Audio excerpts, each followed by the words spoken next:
Ba talaga pag ano no, feeling pa social. Di ko pa pala nasasabi sa inyo no. Ito pala, nagpaganito ako nung nagtuturo pa lang ako online. Alam niyo kung sino tinuturuan ko dati? Lako. Ano? CHINA. Adult, teenager, toddler. Basta ano, meron pang ano pinakabata yata 3 years old kung di ako nagkakamali. Meron kasing bata doon na babae na cute. I think 6 years old siya. Sabi niya sa akin, ay bungi kasi ako. Bakit daw? Kung tumawa kasi ako dati, as in to the max, kita ngala-ngala. Kita niyo naman ngayon, di ba? Talagang kita ngala-ngala. So sinabihan niya ako na bakit daw may uwang yung ngipin ko.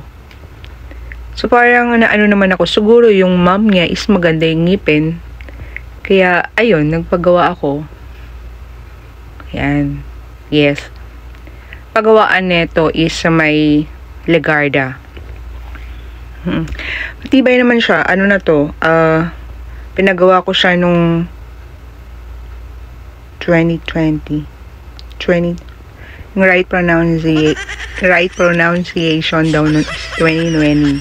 Pangungulan, diba? 2020, whatever. Iba talaga pag may ano tong ano, F. Filter ba? Filter. Gina naman ako.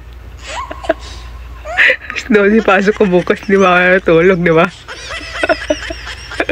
Para sa ekonomiya to. Baka naman, pambayad ko lang ng ano, ng kuryente, di ba? Kasi yung kuryente namin, ano, 5 pesos. 5 pesos. Baka naman. Yan na naman. Dito ko na lang titirahin si Miss M. Baka naman, Miss M. Baka naman. Review rin pag may time. Hindi yung puro pending lang.